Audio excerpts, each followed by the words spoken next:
সাথী দাড়ি পানির মধ্যে চলে গেছে আমার সাথী। তুমি বন্ধু কালা পাখি।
ও সাথী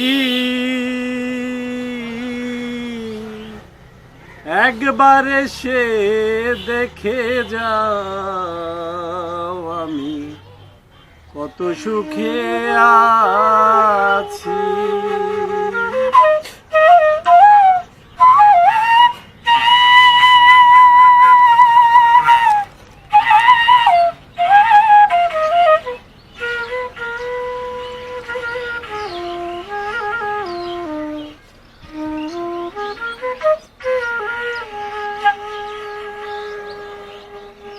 বেঁচে আছি কি না মরে গেছি ও একবার এসে দেখে যাও আমি কত সুখে আছি।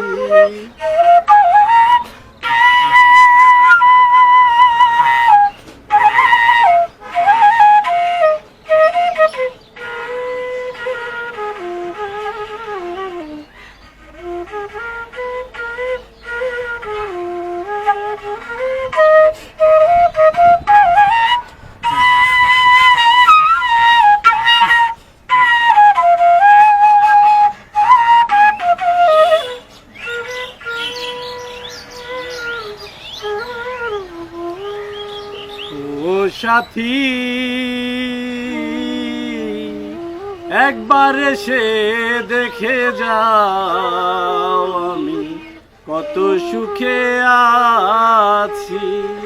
বেঁচে আছি কি না মরে গেছি ও একবার এসে দেখে যাও আমি কত সুখে আছি।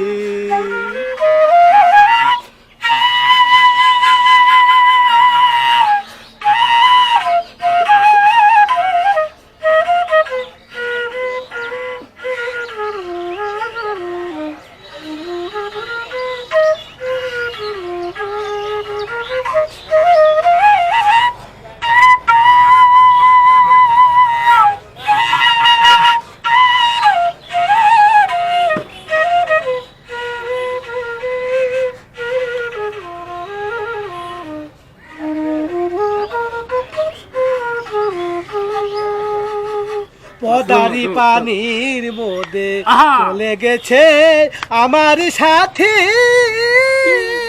ভেঙে গেছে ভাঙনে ভাঙা ঘর। যারে আমি ভালোবেসি সে তো আমার হলো পর।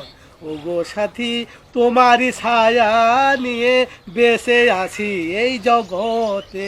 যারে আমি ভালোবেসে আমার মতো ভালোবাসা করো না, করলে পারে তোমার অবশেষে প্রাণে খাবে যত যাতনা, কাজে কামে কোনো মন বসিবে না, তারি যদি তুমি যদি না পাও ভাই, আমারই মতন তুমি দেবদাস হইও না। সুন্দর সুন্দর বারোনা গান আমার। সুন্দর সুন্দর সুন্দর। হ্যাঁ। আচ্ছা বাসিয়ালো ভাই, হ্যাঁ। তো আপনি যে গানটা আমাদেরকে শোনালেন খুব চমৎকার লাগছে গানটা শুনে, আচ্ছা মনটা ভরে গেছে দুপুর সময়। তো এই গানটা আপনার কি জন্য এত এই কষ্ট- গানটা 48 বছর আগে ভারতে একটা, আমি গরিব মাসের সন্তান, আমি এক বাড়িতে চাকরি ছিলাম, উনি হলো ডাক্তারের মেয়ে, বিরাট অবস্থা, অনেক বড় লোক। তা আমি বাসি বেশি, তো ওই মেয়েটা আমাকে ভালোবাসে। আচ্ছা আচ্ছা। তা আমার ভয় কোন জায়গায়, আমরা কিন্তু আগে আমার এরকম ছিলাম না, ওই মেয়েটা বলছে যে তুমি আমাকে বিয়ে করো, যত সামলে নিয়ে আমি সামলাবো, কিন্তু আমি তারপরেও ব্যর্থ হয়ে আমি ওখান থেকে চলেছি। আমাকে একটা কুদুয়া দিয়েছিল যে দেখো তোমাকে আমি ভালোবাসি, কিন্তু তুমি জীবনে শান্তি পাবে না। শান্তি পাবে তা আসলেই পাইনি। আমার প্রথম বউ ক্যান্সারে মারা গেছে, তারপরে করছি, তারও অসুখ, মানে অপারেশন করতে আছে, কিন্তু আমি তার স্মৃতি নিয়ে এখনও বেঁচে আছি, সেই গানটাই আমি আচ্ছা। গেলাম। আপনারা গানটা উপভোগ করুন, কিন্তু আমার মতন কাকেও ভালোবাসেন না, আর মন দিয়েন না, কাজে কানে বসবে না, আর আমার মতন দেবদাস হয়েন না, তাহলে এই আমার অনুরোধ। তাহলে আমি মনে করছি যে আসলে যে আপনাকে ভালোবাসছিল ডাক্তারি মেয়ে, হ্যাঁ। একবার মনোপ্রাণ দিয়ে ভালোবেসেছে, এবং যদি প্রকৃত ভালোবেসে থাকে তাহলে তার দোয়া নাকি আল্লাহ তাআলা স্বয়ং কবুল করে নেয়।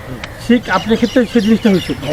হ্যাঁ? এটা সত্য, আচ্ছা। এটা সত্য। আজ থেকে 48 বছর হয়ে গেছে, আজও কিন্তু অনুতাপটা আমার ভিতরে।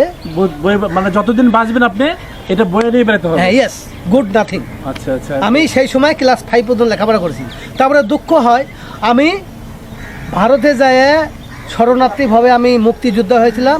আমার বড় ভাই, আমি দুঃখের বিষয়, আমার মুক্তিযোদ্ধার মানে কোটাটা, মানে বাসায় আগুন লেগে আমার দুই ভাইয়ের মানে সবকিছু পুড়ে গেছে। পুড়ে গেছে, এই জন্য আমি ক্ষমতাটা দেখাতে পারি। মানে কিন্তু আমি একজন মুক্তিযোদ্ধা, আমি কিন্তু ট্রেনিং করেছি, ট্রেনিং কিন্তু ফেলায় থইনি, কিন্তু আমি ট্রেনিং জানি। আচ্ছা, কিন্তু এখন আপনি অস্ত্র জমা দিয়েছেন, বাট হ্যাঁ। আপনার কাছে ট্রেনিংটা আছে। ট্রেনিংটা মানে আপনি যুদ্ধ করে 017349 82 81, আমার নাম্বার 017349 82 81। তুমি বন্ধু কালা পাখি, আমি যেন কি বসন্তকালে তোমায় বলতে পারিনি।